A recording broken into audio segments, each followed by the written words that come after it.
Hello दोस्तों, good evening. स्वागत है आप सबका सुकृपा क्लासेज पर। दोस्तों, यूपी ट्रिपल एसी पेट एग्जाम 2026 के लिए अगला वीडियो आपके सामने है, जिसमें दोस्तों हम लोग जियोग्राफी, पॉलिटी और स्टैटिक जीके सब्जेक्ट के मोस्ट इम्पोर्टेंट क्वेश्चंस को पूरी तरह से कंप्लीट करेंगे। दोस्तों, ये सारे क्वेश्चंस हमारे आपके एग्जाम में पूछे जाने वाले प्रश्नों के सभी टॉपिक्स, प्रश्नों के लेबल व प्रश्नों के टेंस, इसके अलावा दोस्तों आपके प्रीवियस एग्जाम्स के प्रश्नों को पूरी तरह से एनालाइज करके बनाया गया एक मोस्ट इम्पॉर्टेंट वीडियो है। तो दोस्तों, आप लोग इन्हें कॉन्सेंट्रेट होकर सॉल्व करें। क्वेश्चंस कम सॉल्व होने पर पुनः प्रश्नों का रिवीजन करें, ताकि यूपी ट्रिपल एसी पेट एग्जाम 2026 में आप लोग अच्छे से अच्छा स्कोर कर सकें। तो चलिए दोस्तों, सीधे क्वेश्चंस की ओर चलते हम लोग वीडियो को स्टार्ट करेंगे जियोग्राफी के टॉपिक से। ज्योग्राफी से पहला क्वेश्चन दोस्तों हमारे सामने है, देखेंगे किस टॉपिक से रखा गया है। क्वेश्चन है हमारा, मैकमोहन रेखा किन दो देशों के मध्य में स्थित है। करेक्ट आंसर होगा भारत एवं चीन के मध्य में। ज्योग्राफी से पहला क्वेश्चन दोस्तों हमारा किस टॉपिक से रखा गया है, भारत एवं उनके पड़ोसी देश, जो कि दोस्तों आपका सुपर टॉपिक है, आपका ट्रेंडिंग टॉपिक है। आपके एग्जाम्स में कंटिन्यू इस टॉपिक से क्वेश्चंस देखने को मिलेंगे। तो भारत एवं उनके पड़ोसी देश टॉपिक से रिलेटेड आपके एग्जाम्स के लिए जितने क्वेश्चंस, फैक्ट व कंटेंट बनते हैं, पूरी तरह से क्रम से कंप्लीट करके दोस्तों परफेक्ट सीट आपके सामने लगा दी गई है। अगर इस सीट को आप लोग अच्छे से प्रिपेयर करके चलते हैं तो यकीन कीजिएगा दोस्तों, आप अपने एग्जाम्स के लिए बहुत सारे क्वेश्चंस, फैक्ट व कंटेंट से एक साथ पूरी तरह से प्रिपेयर रहेंगे। तो चलिए दोस्तों, इस सुपर टॉपिक को हम लोग पूरी तरह से कंप्लीट करना शुरू करते हैं। क्वेश्चन था हमारा, मैकमोहन रेखा किन दो देशों के मध्य में स्थित है। करेक्ट आंसर होगा भारत एवं चीन के मध्य में। अब चलिए दोस्तों, इस सीट को थोड़ा सा अपने सामने करते हैं। देखिएगा, इंपॉर्टेंट पॉइंट्स के द्वारा इस टॉपिक को ए टू जेड क्रम से पूरी तरह से कंप्लीट किया गया है।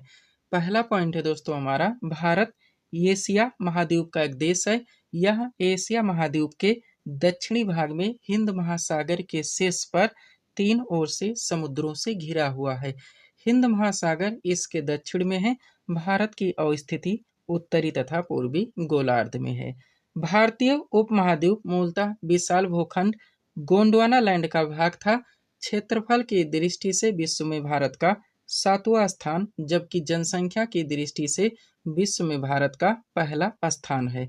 विश्व की 17.5% जनसंख्या भारत में निवास करती है। ध्यान रखेंगे आप लोग, हर फैक्ट, हर कंटेंट को दोस्तों आपको अच्छे से प्रिपेयर करके चलने हैं, ताकि किसी भी टॉपिक से कोई भी क्वेश्चन आपके एग्जाम में आपसे मिस ना हो।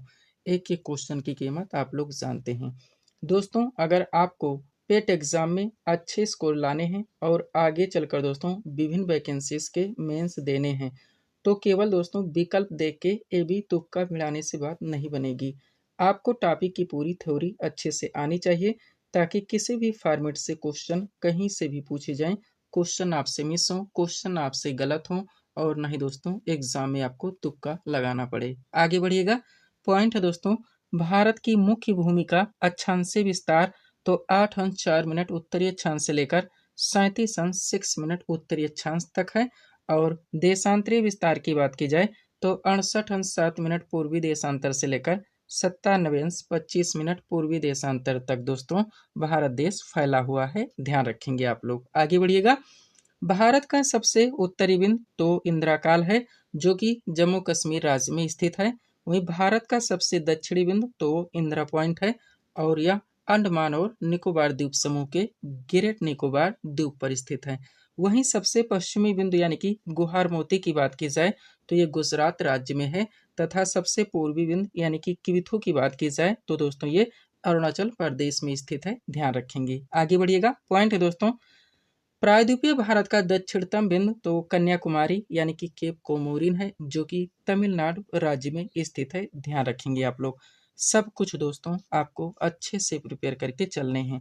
दोस्तों, हम आपको बताना चाहेंगे, हमारे के एक सेंटेंस से, एक कॉन्सेप्ट से बहुत सारे क्वेश्चंस, फैक्ट व कंटेंट निकलते हैं, जो कि आपके एग्जाम में भर भर के पूछे आते हैं। यही वजह दोस्तों अपने वीडियोस में आप लोगों को ऑप्शन यानी कि विकल्प लगा के नहीं पढ़ाते, क्योंकि दोस्तों विकल्प लगा देने से कोई भी टॉपिक आपके एक साथ पूरी तरह से कंप्लीट नहीं हो सकते, केवल कंफ्यूजन क्रिएट होती है और टाइम टेकिंग हो जाता है। जो भी टॉपिक्स दोस्तों हमारे द्वारा जहाँ पे उठाए जाते हैं, उनको वहीं पे ए टू जेड क्रम से पूरी तरह से कंप्लीट कर दिया जाता है। इसके लिए मुझे कितनी भी बुक से मटेरियल का कलेक्शन क्यों ना करना पड़े, सब कुछ आपके पीडीएफ में पूरी तरह से मेंशन है। सारे क्लासेस के वीडियोस के टॉपिक्स भी आपके पीडीएफ में पूरी तरह से ऐड किए गए हैं। वो हर टॉपिक्स आपके पूरे पाठ्यक्रम यानी कि सिलेबस को प्रिपेयर करके आपके पीडीएफ में ऐड कर दिए गए हैं, जहां जहां से आपके एग्जाम्स में क्वेश्चंस पूछे जाने हैं। अगला पॉइंट है दोस्तों, भारत का क्षेत्रफल 32,87,263 वर्ग किलोमीटर है, जो कि विश्व के कुल भौगोलिक क्षेत्रफल का 2.4% है। भारत के उत्तर में बात की जाए दोस्तों तो नेपाल, भूटान व चीन। दक्षिण में बात की जाए तो श्रीलंका एवं हिंद महासागर। पूर्व में बात की जाए तो बांग्लादेश, म्यांमार एवं बंगाल की खाड़ी, तथा पश्चिम में बात की जाए दोस्तों तो पाकिस्तान, अफगानिस्तान और अरब सागर है। भारत के कुल 9 पड़ोसी देश हैं, जिनमें से 7 देश स्थलीय सीमा से जुड़े हैं और 2 देश जलीय सीमा से जुड़े हैं। 7 स्थलीय सीमा वाले भारत के पड़ोसी देशों की बात की जाए तो पाकिस्तान है, अफगानिस्तान है, चीन है, नेपाल है, भूटान है, बांग्लादेश है एवं म्यांमार है। वहीं 2 जलीय सीमा वाले भारत के पड़ोसी देशों की बात की जाए तो श्रीलंका एवं मालदीव है। एक छोटा सा नोट देखिए दोस्तों, भारत के 16 राज्य और 2 केंद्र शासित प्रदेशों की सीमाएं पड़ोसी देशों के साथ मिलती हैं। ध्यान रखेंगे आप लोग। आगे बढ़िएगा।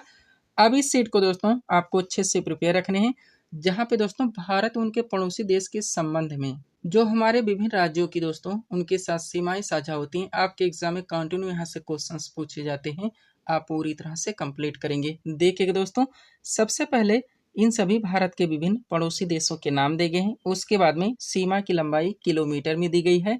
उन सभी भारतीय राज्यों के शासित प्रदेशों की यहाँ पे संख्या दी गई है।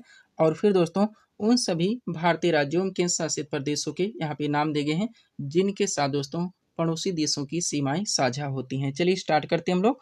बात की जाए दोस्तों बांग्लादेश की, तो ये भारत के साथ 4096.7 किलोमीटर की सीमा साझा करता है। टोटल 5 राज्यों से। नाम है इनके पश्चिम बंगाल, असम, मेघालय, त्रिपुरा और मिजोरम। नेक्स्ट इसके बाद में चीन का नंबर आता है। ध्यान दीजिएगा दोस्तों, ये चीजें भी क्रम से दी गई हैं, यानी कि बांग्लादेश भारत के साथ सबसे ज्यादा सीमा साझा करता है। उसके बाद में चीन है, उसके बाद में पाकिस्तान है, उसके बाद में दोस्तों नेपाल है। तो बात की जाए चीन की दोस्तों, तो ये भारत के साथ 3488 किलोमीटर की सीमा साझा करता है। टोटल 5 राज्यों या केंद्र शासित प्रदेशों से। नाम है दोस्तों इनके हिमाचल प्रदेश, उत्तराखंड, सिक्किम, अरुणाचल प्रदेश और लद्दाख। नेक्स्ट इसके बाद में दोस्तों पाकिस्तान का नंबर आता है, जो कि भारत के साथ 3323 किलोमीटर की सीमा साझा करता है। टोटल 5 राज्यों केंद्र शासित प्रदेशों से। नाम है दोस्तों इनके जम्मू कश्मीर, पंजाब, राजस्थान, गुजरात और लद्दाख। आगे बढ़िएगा। इसके बाद में दोस्तों नेपाल का नंबर आता है, जो कि भारत के साथ 1751 किलोमीटर की सीमा साझा करता है। टोटल 5 राज्यों से। नाम है दोस्तों इनके उत्तराखंड, उत्तर प्रदेश, बिहार, पश्चिम बंगाल और सिक्किम। ध्यान रखेंगे आप लोग। हर फैक्ट को दोस्तों आपको अच्छे से प्रिपेयर रखने हैं। आप जानते हैं दोस्तों, ये जो पेट का आपका स्कोर कार्ड आएगा, ये 3 साल के लिए दोस्तों पूरी तरह से वैलिड रहेगा। और इसके बीच में दोस्तों बहुत सारी इसमें अच्छी अच्छी वैकेंसीज रन करेंगी। आगे बढ़िएगा। इसके बाद में दोस्तों म्यांमार का नंबर आता है, जो कि भारत के साथ 1643 किलोमीटर की सीमा साझा करता है। टोटल 4 राज्यों से। नाम है इनके अरुणाचल प्रदेश, नागालैंड, मणिपुर और मिजोरम। आगे बढ़िएगा। इसके बाद में भूटान का नंबर आता है, जो कि भारत के साथ 699 किलोमीटर की सीमा साझा करता है। टोटल 4 राज्यों से। नाम है दोस्तों इनके सिक्किम, पश्चिम बंगाल, असम और अरुणाचल प्रदेश। लास्ट में दोस्तों अफगानिस्तान का नंबर आता है, जो कि भारत के साथ केवल 106 किलोमीटर की सीमा साझा करता है। टोटल 1 राज्य केंद्र शासित प्रदेश से। नाम है दोस्तों इसका लद्दाख। ध्यान रखेंगे आप लोग। हर फैक्ट को दोस्तों आपको अच्छे से प्रिपेयर रखने हैं। एक एक क्वेश्चन की कीमत आप लोग जानते हैं। आगे बढ़िएगा। पॉइंट है दोस्तों, कर्क रेखा भारत के बीचों बीच से होकर गुजरती है, जो कि भारत के 8 राज्यों से होकर जाती है। ये राज्य हैं गुजरात, राजस्थान, मध्य प्रदेश, छत्तीसगढ़, झारखंड, पश्चिम बंगाल, त्रिपुरा एवं मिजोरम। भारत का मानक समय यानी कि IST नैनी इलाहाबाद यानी कि प्रयागराज से लिया गया है, जो कि 82.5 ईस्ट यानी कि 82.5 डिग्री पूर्वी देशांतर पर स्थित है, जो भारत के 5 राज्यों से होकर जाती है। ये राज्य उत्तर से दक्षिण की ओर क्रमशः इस प्रकार हैं। सबसे पहले उत्तर प्रदेश, फिर मध्य प्रदेश, फिर छत्तीसगढ़, उसके बाद में ओडिशा और लास्ट में दोस्तों आंध्र प्रदेश। भारत की लंबाई उत्तर से दक्षिण यानी कश्मीर से कन्याकुमारी की बात की जाए तो 3214 किलोमीटर है, तथा पूर्व से पश्चिम यानी कि कच्छ से लेकर अरुणाचल प्रदेश की बात की जाए तो 2933 किलोमीटर है। भारत की स्थल सीमा की लंबाई की बात की जाए दोस्तों तो 15200 किलोमीटर है, एवं तट रेखा की लंबाई की बात की जाए तो वो 6100 किलोमीटर है, तथा द्वीपों सहित दोस्तों भारत की तट रेखा की लंबाई देखी जाए तो 7516.6 किलोमीटर है। ध्यान रखेंगे भारत को प्रशासनिक रूप से 28 राज्यों व 8 केंद्र शासित प्रदेशों में बांटा गया है। ध्यान रखेंगे यही कारण है दोस्तों कि हम आप लोगों को ऑप्शन यानी कि विकल्प लगा के नहीं पढ़ाते, क्योंकि एक एक टॉपिक से दोस्तों आपके हजारों फैक्ट, कंटेंट और क्वेश्चन बनते हैं, जिसको आप ऑप्शन यानी विकल्प के द्वारा कभी भी कंप्लीट नहीं कर सकते। अगला पॉइंट है दोस्तों, क्षेत्रफल की दृष्टि से राजस्थान भारत का सबसे बड़ा राज्य, जबकि गोवा सबसे छोटा राज्य है। वर्ष 2011 की जनगणना के अनुसार भारत का जनसंख्या घनत्व तो 382 व्यक्ति प्रति वर्ग किलोमीटर है। भारत में जनसंख्या घनत्व में व्यापक विभिन्नता पाई जाती है। इसका मुख्य कारण कृषि उत्पादकता एवं बस्तियों की बनावट में पाई जाने वाली विभिन्नता है। जनसंख्या की दृष्टि से उत्तर प्रदेश भारत का सबसे बड़ा राज्य, जबकि सिक्किम सबसे छोटा राज्य है। क्षेत्रफल की दृष्टि से लद्दाख सबसे बड़ा केंद्र शासित प्रदेश, जबकि लक्षद्वीप सबसे छोटा केंद्र शासित प्रदेश है। और जनसंख्या की दृष्टि से दिल्ली सबसे बड़ा केंद्र शासित प्रदेश, जबकि लक्षद्वीप सबसे छोटा केंद्र शासित प्रदेश है। और भारत की जलवायु दोस्तों वो उष्णकटिबंधीय मानसूनी है। ध्यान रखेंगे आप लोग। आगे बढ़िएगा। पॉइंट है दोस्तों, भारत में कुल नगरों की संख्या तो लगभग 4000 है। भारत में सर्वाधिक नगरों वाला राज्य वो उत्तर प्रदेश है, जबकि मेघालय में सबसे कम नगर हैं। वहीं भारत में सर्वाधिक नगरीय जनसंख्या वाला राज्य तो वो महाराष्ट्र है, जबकि सबसे कम नगरीय जनसंख्या वो सिक्किम में है। भारत का सबसे लंबा राष्ट्रीय राजमार्ग संख्या तो 44 है, जो श्रीनगर से कन्याकुमारी यानी 3745 किलोमीटर तक जाता है। वह भारत में रेल मार्ग की कुल लंबाई वर्ष 2022 के अनुसार देखा जाए दोस्तों, जो कि अपडेटेड डाटा है, नया डाटा है, ध्यान रखिएगा, तो 67,387 किलोमीटर है। ध्यान रखेंगे आप लोग। आगे बढ़िएगा। अब इस सीट को भी दोस्तों आपको अच्छे से प्रिपेयर रखने हैं, जहाँ पे दोस्तों भारत एवं उनके पड़ोसी देश के संबंध में जो प्रमुख चैनल एवं जल संधियां हैं, आपके एग्जाम में कंटिन्यू क्वेश्चंस बनेंगे कि ये किनको किन से अलग करते हैं, आप पूरी तरह से कंप्लीट करेंगे। देखिएगा पॉइंट है दोस्तों हमारा, प्रमुख चैनल या जल संधियां एवं विभाजित क्षेत्र। एक तरफ इन विभिन्न प्रमुख चैनल एवं जल संधियों के नाम दिए गए, दूसरी तरफ इनसे संबंधित विभाजित क्षेत्र के नाम दिए गए हैं। स्टार्ट करते हैं हम लोग। बात की जाए दोस्तों 8 डिग्री चैनल तो ये मालदीव को मिनिकॉय से अलग करता है। 9 डिग्री चैनल दोस्तों ये मिनिकॉय को लक्षद्वीप से अलग करता है। 6 डिग्री चैनल दोस्तों ये ग्रेट निकोबार को सुमात्रा से अलग करता है। और 10 डिग्री चैनल की बात की जाए दोस्तों तो अंडमान में एक छोटा सा द्वीप है जिसका नाम है लघु अंडमान, और निकोबार में एक छोटा सा द्वीप है जिसका नाम है कार निकोबार। यानी कि लघु अंडमान को कार निकोबार से अलग करने वाला जो चैनल है उसका नाम है 10 degree channel. Next great channel की बात की जाए तो ये इंदिरा पॉइंट को इंडोनेशिया से अलग करता है। और पाक जल संधि दोस्तों ये भारत को श्रीलंका से अलग करता है। ध्यान रखेंगे आप लोग। आगे बढ़ते हैं। लास्ट में दोस्तों कोको चैनल, जो कि अंडमान व म्यांमार में एक छोटा सा द्वीप है जिसका नाम है कोको द्वीप। यानी कि अंडमान को कोको द्वीप से अलग करने वाला जो चैनल है उसका नाम है दोस्तों कोको चैनल। ध्यान रखेंगे आप लोग। आगे बढ़िएगा। केवल 3 क्वेश्चन और देखिए ताकि ये टॉपिक दोस्तों आपका पूरी तरह से क्लियर हो सके। देखिएगा दोस्तों पॉइंट हमारा, भारत एवं उनके पड़ोसी देश के बीच स्थित सीमा रेखाएं। पहला क्वेश्चन, रेड क्लिफ रेखा किन दो देशों के मध्य स्थित है, तो भारत एवं पाकिस्तान के। नेक्स्ट, डोरंड रेखा किन दो देशों के मध्य स्थित है, तो पाकिस्तान एवं अफगानिस्तान के। और मैकमोहन रेखा किन दो देशों के मध्य स्थित है दोस्तों, तो भारत एवं चीन के। ध्यान रखेंगे आप लोग। तो यहाँ तक इस टॉपिक को आपको दोस्तों पूरी तरह से क्लियर करके चलने हैं। ध्यान रखेंगे। पीडीएफ के लिए हमारा व्हाट्सअप नंबर लगा हुआ है, जहां पर आप जुड़कर विभिन्न वैकेंसीज के लिए कंप्लीट पीडीएफ परचेज कर सकते हैं। चलिए दोस्तों थोड़ा सा हम लोग यहाँ पे यूपी ट्रिपल एससी पेट के पीडीएफ पर बात करेंगे। पुनः दोस्तों हम लोग ज्योग्राफी के अगले टॉपिक को कंप्लीट करेंगे। देखिएगा दोस्तों यूपी ट्रिपल एससी पेट वैकेंसी 2026 के लिए आपका पीडीएफ पूरी तरह से रेडी है। वो हर टॉपिक्स पूरी तरह से प्रिपेयर करके आपके पीडीएफ में कंप्लीट है, जहां जहां से आपके एग्जाम्स में क्वेश्चंस पूछे या नहीं। एक सफिशिएंट पूरी तरह से परफेक्ट पीडीएफ है जिसको आप रिवाइज करके कम से कम समय में अच्छे से अच्छा स्कोर कर सकते हैं। ओनली 100 रुपये दोस्तों इसकी पेड फीस है। व्हाट्सअप नंबर आप लोगों के सामने, जहां पर आप जुड़कर इस वैकेंसी के लिए कंप्लीट पीडीएफ परचेज कर सकते हैं। बढ़ेंगे दोस्तों हम लोग ज्योग्राफी के अगले टॉपिक की ओर। अगला क्वेश्चन दोस्तों हमारे सामने है, देखेंगे किस टॉपिक से रखा गया है। क्वेश्चन है हमारा, बगलिहार जल विद्युत परियोजना किस नदी पर संचालित है। करेक्ट आंसर होगा चेनाब नदी पर।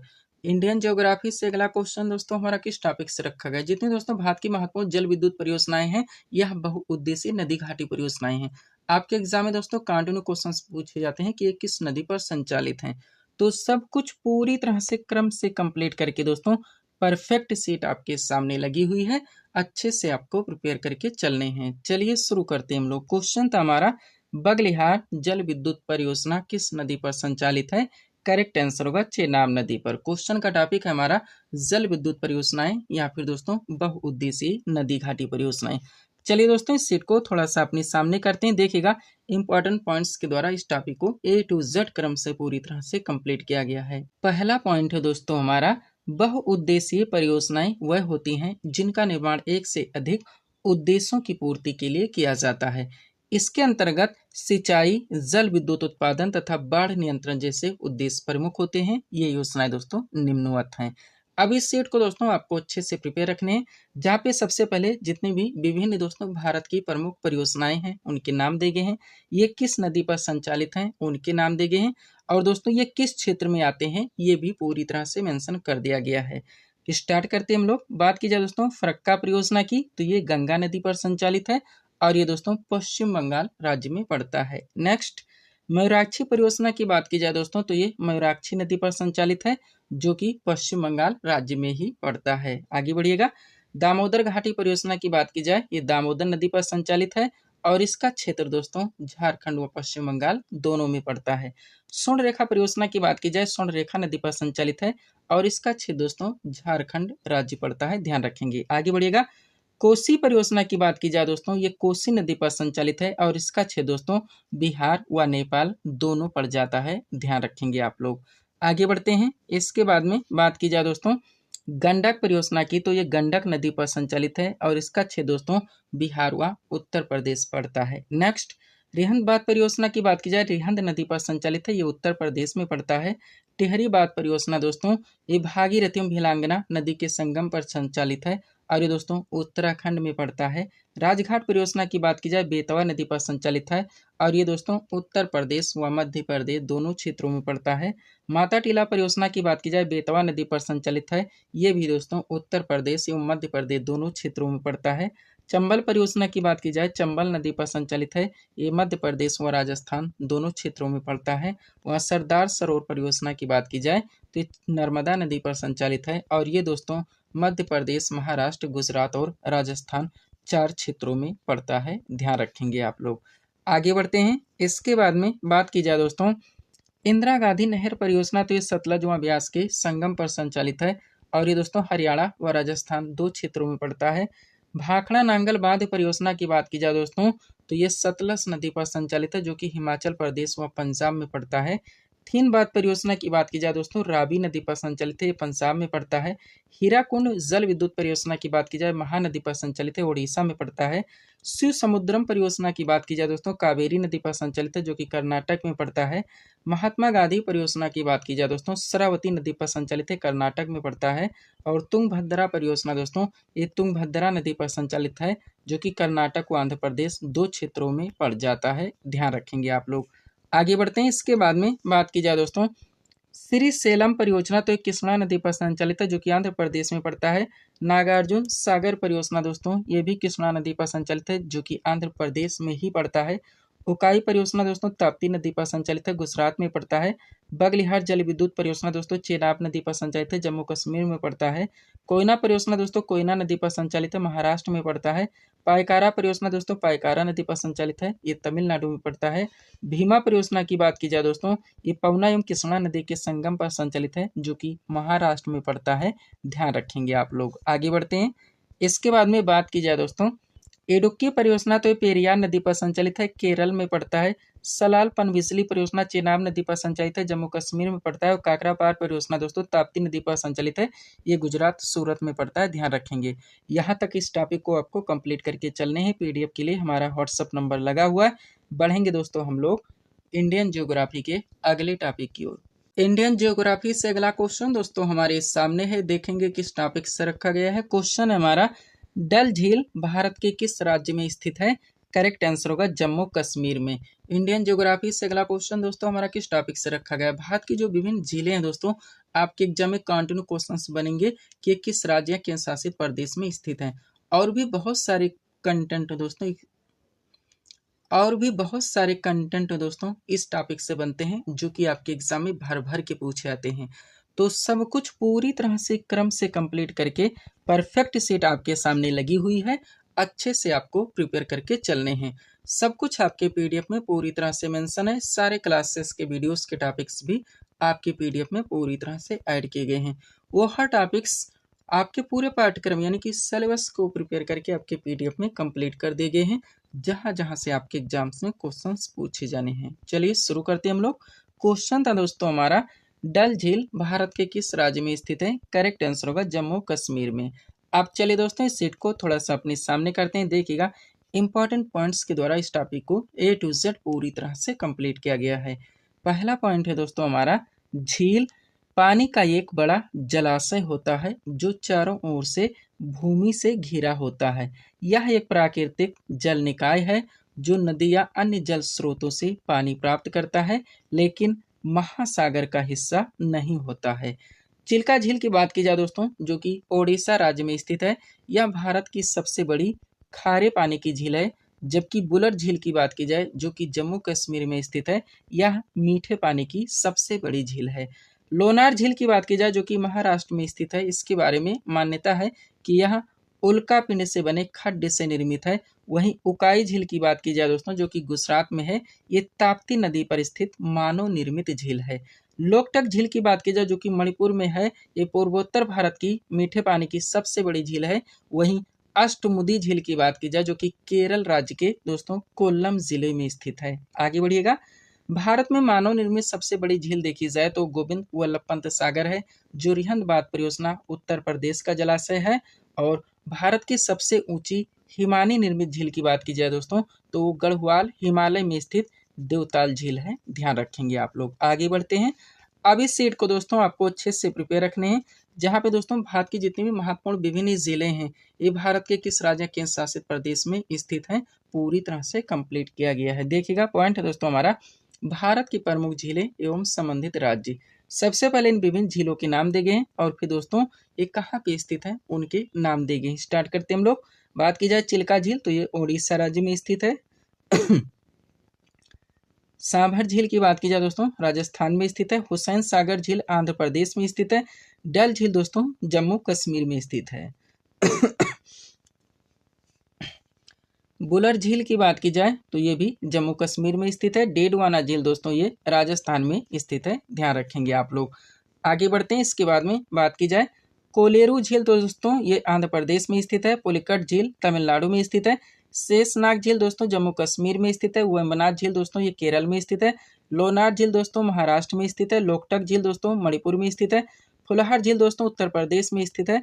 और कयाल झील की बात की जाए दोस्तों, तो ये केरल राज्य में स्थित है। ध्यान रखेंगे आप लोग। आगे बढ़ते हैं। इसके बाद में बात की जाए अष्टमुदी झील, तो ये केरल में स्थित है। साल्ट लेक दोस्तों ये कोलकाता में स्थित है। सुकना झील दोस्तों चंडीगढ़ में स्थित है। मानस बल झील दोस्तों भी जम्मू कश्मीर में स्थित है। और उमियम झील दोस्तों ये मेघालय में स्थित है। ध्यान रखेंगे।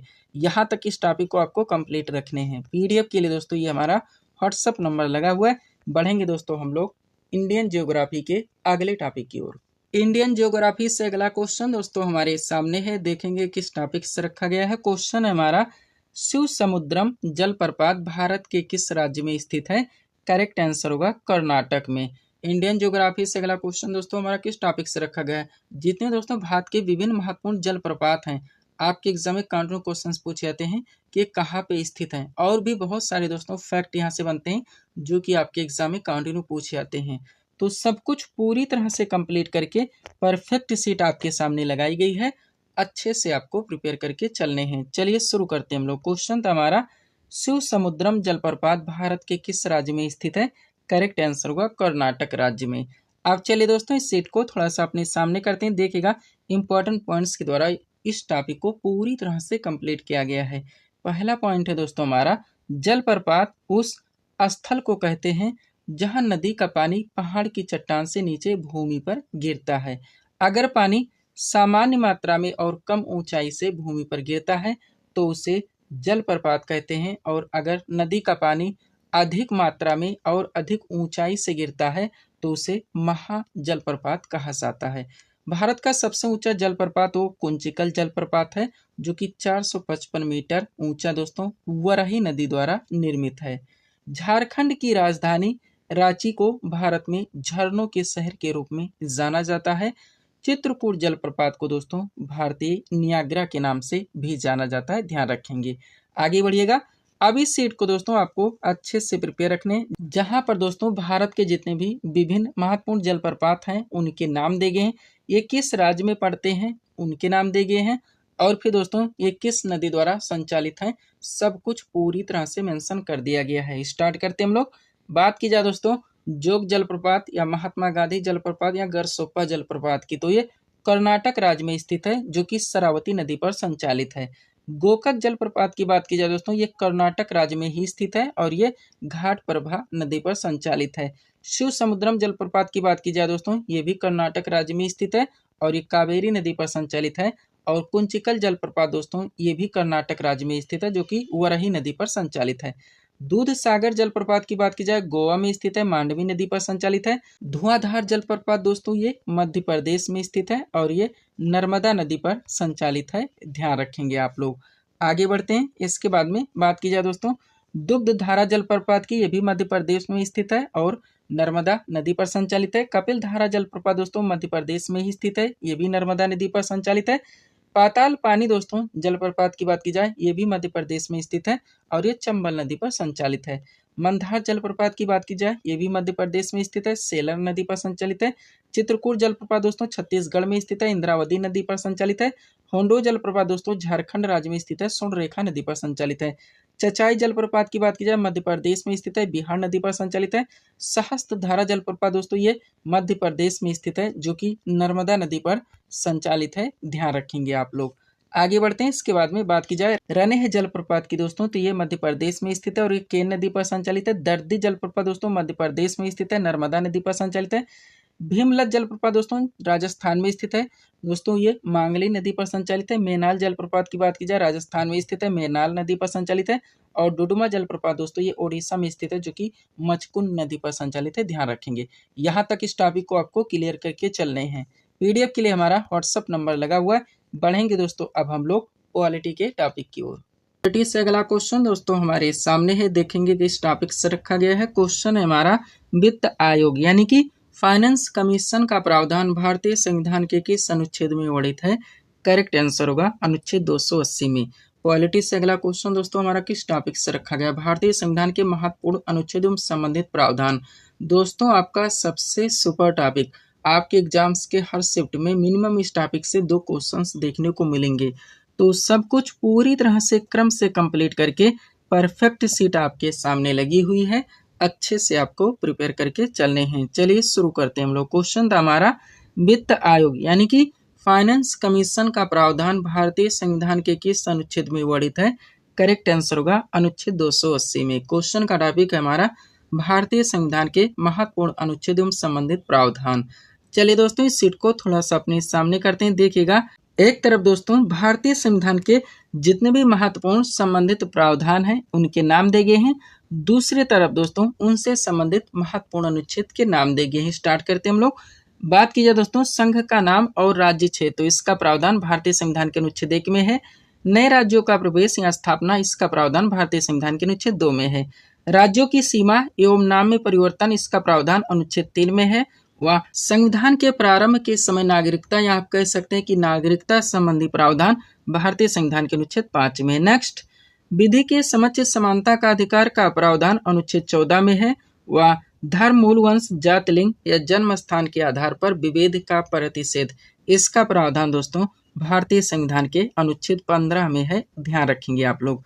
आगे बढ़ते हैं। इसके बाद में बात की जाए दोस्तों लोक नियोजन के विषयों में अवसर की समानता का प्रावधान अनुच्छेद 16 में है। अस्पृश्यता के अंत का प्रावधान अनुच्छेद 17 में है। उपाधियों के अंत का प्रावधान अनुच्छेद 18 में है। विचार एवं अभिव्यक्ति की स्वतंत्रता का प्रावधान अनुच्छेद 19 में है। अपराधों के लिए दोष सिद्धि के संबंध में संरक्षण का प्रावधान अनुच्छेद 20 में है। व प्राण और दैहिक स्वतंत्रता का संरक्षण भारतीय संविधान के अनुच्छेद 21 में है। 6 से 14 वर्ष तक के सभी बच्चों को निःशुल्क और अनिवार्य शिक्षा का अधिकार दोस्तों, इसका प्रावधान भारतीय संविधान के अनुच्छेद 21 का में है, ध्यान रखेंगे आप लोग। आगे बढ़ते हैं। इसके बाद में बात की जाए दोस्तों अल्पसंख्यक वर्गों के हितों के संरक्षण का प्रावधान अनुच्छेद 29 में है। संवैधानिक उपचारों के अधिकारों का प्रावधान भारतीय संविधान के अनुच्छेद 32 में है। समान न्याय तथा निःशुल्क विधिक सहायता का प्रावधान अनुच्छेद 39 का में है। ग्राम पंचायत की स्थापना का प्रावधान भारतीय संविधान के अनुच्छेद 40 में है। समान नागरिक संहिता यानी कि यूसीसी का प्रावधान अनुच्छेद 44 में है। पर्यावरण का संरक्षण और संवर्धन एवं वन तथा वन्य जीवों की रक्षा का प्रावधान दोस्तों भारतीय संविधान के अनुच्छेद 48 में है, ध्यान रखेंगे आप लोग। आगे बढ़ते हैं। इसके बाद में बात की जाए दोस्तों समान कार्य के लिए समान वेतन का प्रावधान तो अनुच्छेद 39D में है। कार्यपालिका से न्यायपालिका के पृथक्करण का प्रावधान अनुच्छेद 50 में है। अंतर्राष्ट्रीय शांति और सुरक्षा की वृद्धि का प्रावधान अनुच्छेद 51 में है। मूल कर्तव्य दोस्तों आपका 51 का में है। भारत के राष्ट्रपति का पद संबंधित प्रावधान भारतीय संविधान के अनुच्छेद 52 में है। राष्ट्रपति की कार्यकारी शक्ति संबंधित प्रावधान दोस्तों अनुच्छेद 53 में है। और राष्ट्रपति का चुनाव संबंधित प्रावधान भारतीय संविधान के अनुच्छेद 54 में है। राष्ट्रपति के चुनाव की प्रक्रिया संबंधित प्रावधान भारतीय संविधान के अनुच्छेद 55 में है, ध्यान रखेंगे आप लोग। आगे बढ़ते हैं। इसके बाद में बात की जाए दोस्तों राष्ट्रपति का कार्यकाल संबंधित प्रावधान अनुच्छेद 56 में है। राष्ट्रपति के महाभियोग की प्रक्रिया संबंधित प्रावधान अनुच्छेद 61 में है। उपराष्ट्रपति का निर्वाचन संबंधित प्रावधान अनुच्छेद 66 में है। राष्ट्रपति द्वारा क्षमादान की शक्ति संबंधित प्रावधान अनुच्छेद 72 में है। राष्ट्रपति को सहायता और सलाह देने के लिए जो मंत्रिपरिषद की व्यवस्था की गई है, इसका प्रावधान भारतीय संविधान के अनुच्छेद 74 में है। भारत का महान न्यायवादी यानी कि अटॉर्नी जनरल ऑफ इंडिया का प्रावधान अनुच्छेद 76 में है। वह संसद के गठन का प्रावधान दोस्तों भारतीय संविधान के अनुच्छेद 79 में है, ध्यान रखेंगे आप लोग। जो भी टॉपिक्स हमारे द्वारा दोस्तों जहाँ पे उठाए जाते हैं उनको वहीं पे A to Z क्रम से पूरी तरह से कंप्लीट किया जाता है। अब इसमें बात की जाए दोस्तों राज्यसभा के गठन का प्रावधान तो अनुच्छेद 80 में है और लोकसभा के गठन का प्रावधान अनुच्छेद 81 में है। संसद के दोनों सदनों की जो संयुक्त बैठक कराई जाती है, इसका प्रावधान 108 में है। और धन विधेयक की परिभाषा संबंधित प्रावधान भारतीय संविधान के अनुच्छेद 110 में है। वार्षिक वित्तीय विवरण जिसे हम लोग बजट के नाम से जानते हैं, भारतीय संविधान के अनुच्छेद 112 में है। राष्ट्रपति द्वारा अध्यादेश जारी करने की शक्ति संबंधित प्रावधान भारतीय संविधान के अनुच्छेद 123 में है। सुप्रीम कोर्ट की स्थापना संबंधित प्रावधान दोस्तों भारतीय संविधान के अनुच्छेद 124 में है, ध्यान रखेंगे आप लोग। आगे बढ़ते हैं। इसके बाद में बात किया दोस्तों भारत के नियंत्रक एवं महालेखा परीक्षक यानी CAG संबंधित प्रावधान 148 में है। वह भारत के नियंत्रक एवं महालेखा परीक्षक यानी कि CAG के कर्तव्य का प्रावधान दोस्तों भारतीय संविधान के अनुच्छेद 149 में है। राज्यपाल की नियुक्ति संबंधित प्रावधान 155 में है। राज्यपाल द्वारा क्षमादान की शक्ति संबंधित प्रावधान 161 में है। राज्य का महाधिवक्ता संबंधित प्रावधान 165 में है। राज्यपाल द्वारा अध्यादेश जारी करने की शक्ति का प्रावधान दोस्तों अनुच्छेद 213 में है। उच्च न्यायालय के न्यायाधीशों की नियुक्ति संबंधित प्रावधान भारतीय संविधान के अनुच्छेद 217 में है, ध्यान रखेंगे आप लोग। आगे बढ़ते हैं। उच्च न्यायालय को रिट जारी करने का अधिकार संबंधित प्रावधान 226 में है। पंचायती राज की परिभाषा संबंधित प्रावधान भारतीय संविधान के अनुच्छेद 243 में है। वित्त आयोग का प्रावधान दोस्तों अनुच्छेद 280 में है। राज्य में राष्ट्रपति शासन संबंधित प्रावधान 356 में है। वित्तीय आपातकाल घोषित करने का प्रावधान अनुच्छेद 360 में है। संघ की राजभाषा संबंधित प्रावधान 343 में है। संपत्ति का अधिकार संबंधित प्रावधान अनुच्छेद 300A में है। और राष्ट्रपति द्वारा आपातकाल घोषित करने का प्रावधान दोस्तों भारतीय संविधान के अनुच्छेद 352 में है, ध्यान रखेंगे आप लोग। आगे बढ़ते हैं। इसके बाद में बात किया दोस्तों राष्ट्रपति और राज्यपालों की विशेष सुरक्षा का प्रावधान अनुच्छेद 361 में है। प्रमुख बंदरगाहों और हवाई अड्डों के संबंध में विशेष प्रावधान अनुच्छेद 364 में है। वह संसद को संविधान में संशोधन करने की शक्ति और प्रक्रिया संबंधित प्रावधान भारतीय संविधान के अनुच्छेद 368 में है, ध्यान रखेंगे आप लोग। तो यहाँ तक इस टॉपिक को दोस्तों आपको पूरी तरह से क्लियर करके चलने हैं। पीडीएफ के लिए हमारा व्हाट्सएप नंबर लगा हुआ है। बढ़ेंगे दोस्तों अब हम लोग स्टैटिक जीके के टॉपिक की ओर।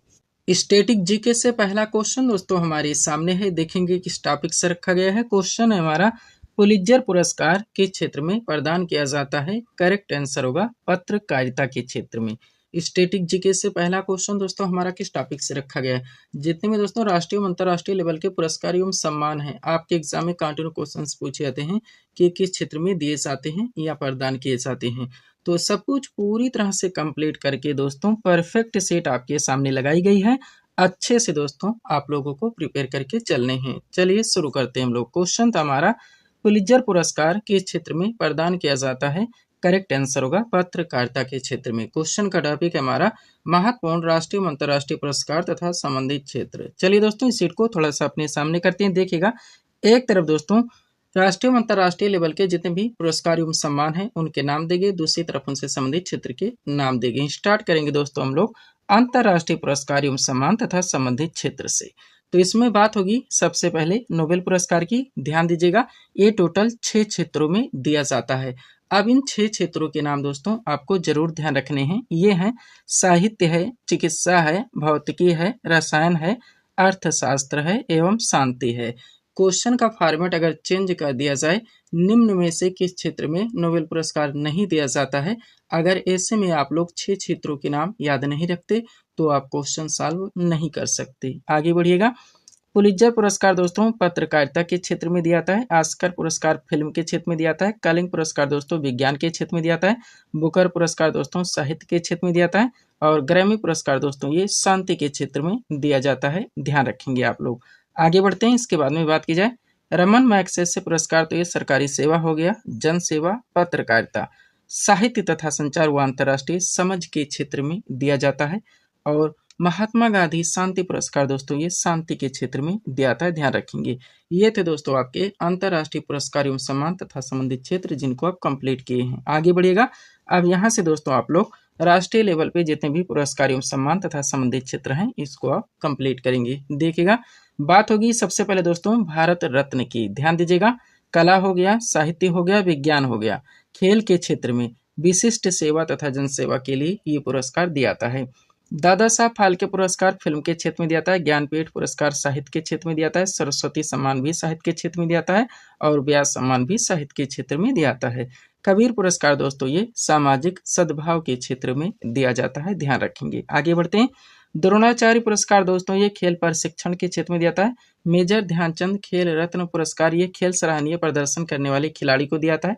अर्जुन पुरस्कार खेल के क्षेत्र में दिया जाता है। शांति स्वरूप भटनागर पुरस्कार विज्ञान के क्षेत्र में दिया जाता है। धन्वंतरी पुरस्कार से थोड़ा सा कॉमन सेंस लगाएंगे तो आपको मिल जाएगा कि ये दोस्तों चिकित्सा के क्षेत्र में दिया जाता है। बोलाक पुरस्कार से भी थोड़ा सा कॉमन सेंस लगाएंगे तो आपको मिल जाएगा कि कृषि की पैदावार में उल्लेखनीय योगदान के लिए पुरस्कार दिया जाता है।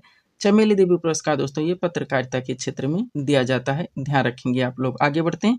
लास्ट में दोस्तों गोविंद वल्लभ पंत पुरस्कार जो कि सर्वश्रेष्ठ सांसद को दिया जाता है। यहाँ तक इस टॉपिक को आपको कंप्लीट रखने हैं। पीडीएफ के लिए हमारा व्हाट्सएप नंबर लगा हुआ है। बढ़ेंगे दोस्तों हम लोग स्टैटिक जीके के अगले टॉपिक की ओर। स्टैटिक जीके से अगला क्वेश्चन दोस्तों हमारे सामने है, देखेंगे किस टॉपिक से रखा गया है। क्वेश्चन है हमारा, हर्षचरित नामक पुस्तक के लेखक कौन है? करेक्ट आंसर होगा बाणभट्ट। स्टैटिक जीके से अगला क्वेश्चन दोस्तों हमारा किस टॉपिक से रखा गया है? जितनी दोस्तों महत्वपूर्ण प्राचीन पुस्तकें हैं आपके एग्जाम में कंटिन्यू क्वेश्चंस पूछे जाते हैं कि इनके लेखक कौन हैं। तो सब कुछ पूरी तरह से कंप्लीट करके दोस्तों परफेक्ट सीट आपके सामने लगाई गई है। अच्छे से दोस्तों आप लोगों को प्रिपेयर करके चलने हैं। चलिए शुरू करते हैं हम लोग। क्वेश्चन था हमारा, हर्षचरित नामक पुस्तक के लेखक कौन है? करेक्ट आंसर होगा बाणभट्ट। क्वेश्चन का टॉपिक है हमारा महत्वपूर्ण प्राचीन पुस्तकें एवं उनके लेखक।